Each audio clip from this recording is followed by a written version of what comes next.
So I'm here today to talk a little bit about the DEI removal from federal programs and federal hiring, and why that's not a great thing. Um, why it's like really kind of a stupid thing. I'm not typically one to get behind DEI hires. I've been kind of against it, and one of my earliest stories, personally, just to give you my background perspective on this, when I was applying for college, 2007 or so. I filled out some big questionnaire on to apply for scholarships, and after filling out all these questions, like 100 questions on this website, whatever site it was in 2007, they offered me two scholarships. There were two available, and so I changed myself to a pregnant black woman, and just to take a look, same age and everything, and there were suddenly over 500. There were 500 scholarships because I was black and pregnant and a woman. Um, so generally speaking, I'm kind of against favoring people based on race. We want to say that black people are disadvantaged and white people aren't. Well, I was fucking living on the streets and homeless. And you're going to tell me that there's only two scholarships available when they have 500? That ain't fair. Okay, so just starting out with that. Um, I know there's lots of arguments about that. We're not going to get into that right now. But my point is, historically, if we look at what we were when we were children, all right, what's one of the first things that we notice?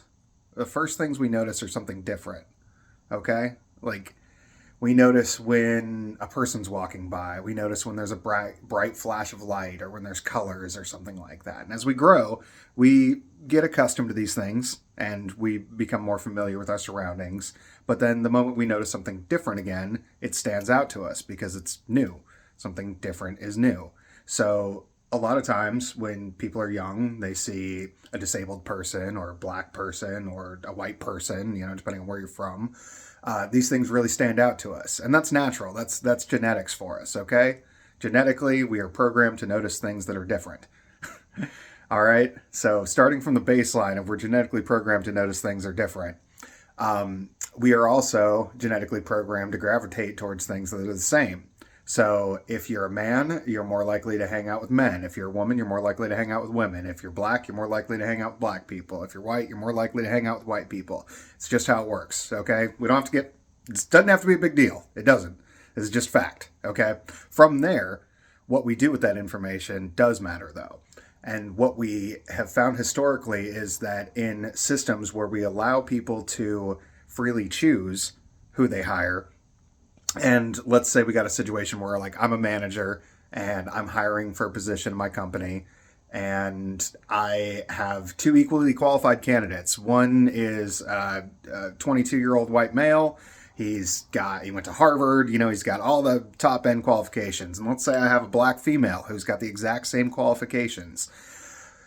This has been historically proven, scientifically, without a doubt, that we will more often hire the people who are like us. Okay? It's just that simple. Two equally qualified people, we will hire the people more like us. Why?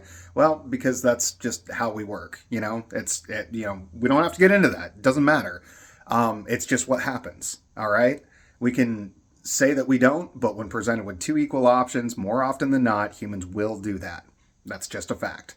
So, given that, after many years, especially post civil rights movement in the 1960s, we found that even without the restrictions to employment, people were still just not hiring people who weren't like them. Okay? And that makes sense. So we put in qualifications that said, hey, you have to hire so many of these people. You have to hire so many of those people because that makes it fair. So you don't just pick people like you. And what that should do is theoretically increase the number of black people and Mexicans and gay people and everybody else who are intermingled in the workforce. And then those people should theoretically, over time, take up a significant percentage of the workforce so that we no longer need DEI programs. But the thing is, I don't think we're there yet. These programs have only been in place for 20 or 30 years, and not specifically DEI programs because those are relatively new, but affirmative action type programs where we are hiring based on skin color and race, or accepting a college based on skin color or gender, things like that. And yeah, Harvard had said originally that if they did it just based on merit, if they only accepted based on merit, that their school would be 95% Chinese because the Chinese people just perform better. They have better grades, they write better essays, they work harder in school, they have more. And this isn't based on race, it's just what statistically is the facts. Like statistically, people from China work harder and have done more. It's just how their culture is. So yeah, realistically, we need to see what's going to happen with the college system because it's only been a few years. Um, it seems in California, since they've done away with affirmative action, if I remember correctly, there's actually been an uptick in the number of Hispanic folks and black folks that are able to get into college, while there's been a downtick in the number of white folks able to get into college. And I believe this is demonstrative, once again, of the fact that people choose people like them. So if your college staff is becoming more predominantly Hispanic, you're going to have them bring in more Hispanic students and opt for them over white people. This again creates a reverse racism situation. So realistically, the best we can hope for is a system that balances this and takes into account these biological tendencies within ourselves. I'm not necessarily arguing for DEI. Again, my past history with it isn't the greatest because for the most part, it's just not favored me. In fact, it's anti-favored me. It's been specifically against me. For example, there was a time I went and applied for a job at a concrete place, and I applied for a desk job there, doing orders or something like that. I get in there. There's me and then two other females sitting there in the lobby. They come out and they go, Dana Sharman? And I stand up and they're like, her face was just like, "You're Dana?" And I'm like, "Yeah, I am. Hi, nice to meet you." And she's like, "Oh." And she like looked at the other two girls and took me back into the back office. We did maybe a 2-minute interview in which she informed me that only girls work in the office. And then they never called me back. Um, Again, it doesn't feel good to be targeted based on your gender or your skin color. Uh, I know that a lot of people will say, "Fuck you. You don't get to say that. You're white." But if we're going to be fair, man, we got to be fair, okay? And this shit gets everybody. So that's why it matters to you, whether you're white, brown, black, yellow, doesn't matter. Oh, God, you can't say yellow anymore, can you? I don't know. Nobody's actually yellow, so it doesn't matter. Um, yeah, point is, we need DEI. We do. We need some sort of equitable diversity program to balance this out because we're just monkeys, man. We're just biological meat sacks that respond to stimuli. And if we start ignoring that again, we're going to go back down the same paths that we've already been.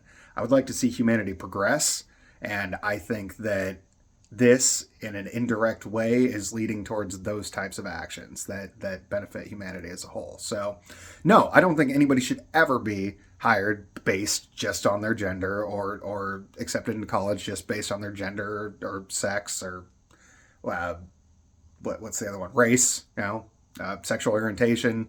Nobody should be hired just based on that. However, given two equal candidates, they should be afforded the opportunity to meet a percentage of the workforce that will allow them to have an equal say. Because people are people, man. And we need to give rights to people. It's not our place to take rights away from people. So I know this is not the typical left-leaning, liberal, bleeding heart shit. I probably just pissed all of them off with some of my choice of words. But I hope that people on both sides of the fence can listen to this and understand what I'm trying to say, because I may not always be the best speaker, but I hope that my point makes sense. We need this because it creates a counterpoint to the genetic disposition of the human race. It's kind of that simple. So, thank you for listening. It was way too long.